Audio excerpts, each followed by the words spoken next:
ഇന്ന് നമുക്കൊരു വഴുതനങ്ങ ചമ്മന്തി ഉണ്ടാക്കാം. എല്ലാവരും ഉണ്ടാക്കി കഴിക്കുന്നത് നമ്മൾ കാണുന്നു.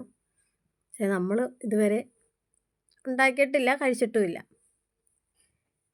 ആദ്യം നമുക്ക് നമ്മുടെ അടുപ്പിൻ്റെ അവിടെയൊക്കെ ഒന്ന് വൃത്തിയാക്കി എടുത്ത്, ഞങ്ങളുടെ ഡിമ്പു അവിടെ നിന്ന് കളിക്കുന്നുണ്ട് കേട്ടോ. ഞങ്ങൾ വെളിയിലിരുന്നാൽ ഞങ്ങളുടെ കൂടെ വെളിയിൽ, ഞങ്ങൾ അകത്തിരിക്കുകയാണ് ഞങ്ങളുടെ കൂടെ അകത്ത്. ചട്ടി അടുപ്പ് വെച്ച് ചട്ടിയിലേക്ക് കുറച്ച് വെളിച്ചെണ്ണ ഒഴിച്ചു കൊടുക്കാം. വെളിച്ചെണ്ണ ചൂടായി വരുമ്പോൾ അതിലേക്ക് വഴുതനങ്ങ ഇട്ട് നമുക്ക് പൊള്ളിച്ചെടുക്കാം. എല്ലാവർക്കും ഉണ്ടാക്കാൻ പറ്റും. നല്ല രീതിയിൽ അത് മുരിഞ്ഞ് വരുമ്പോൾ നമുക്കൊരു പാത്രത്തിലേക്ക് മാറ്റാം.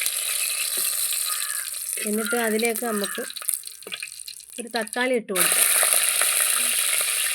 തക്കാളി ആ എണ്ണയിൽ കിടന്ന് മുരിഞ്ഞ് വരുമ്പം അതിൻ്റെ ആ തൊലിയൊക്കെ ഇളകി വരും. അത് നമുക്ക് വേറൊരു പാത്രത്തിലേക്ക് മാറ്റാം. 4-5 മുളകിട്ട് ആ എണ്ണയിൽ തന്നെ ചൂടാക്കി എടുക്കണം. പൊള്ളി വരുമ്പോഴത്തേനും അത് മാറ്റി വെച്ചിട്ട് ഒരു സവാള 5-6 അല്ലി വെളുത്തുള്ളിയും കൂടി ഇട്ട് മൂപ്പിച്ചെടുക്കണം.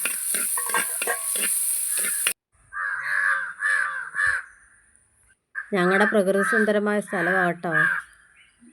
നിങ്ങളൊക്കെ കമൻറ്റ് ചെയ്യണേ എങ്ങനെയുണ്ടെന്ന്. എൻ്റെ ചമ്മന്തി എങ്ങനെയുണ്ടെന്ന് പറയണം.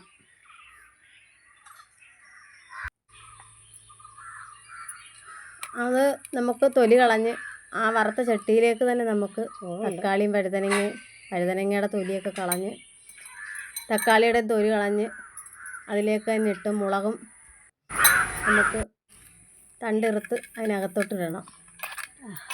ആവശ്യത്തിനുള്ള ഉപ്പ് ഇട്ട് കൈകൊണ്ട് ഞെരടി നല്ല രീതിയിൽ ഞെരടി എടുക്കണം. അങ്ങനെ നമ്മുടെ വഴുതനങ്ങ ചമ്മന്തി ഇവിടെ റെഡിയായി. ഇഷ്ടപ്പെട്ടാൽ കമൻറ്റ് ചെയ്യുക, ഷെയർ ചെയ്യുക, സബ്സ്ക്രൈബ് ചെയ്യുക. ഇഷ്ടപ്പെടും. അടിപൊളി ചമ്മന്തിയാണ്.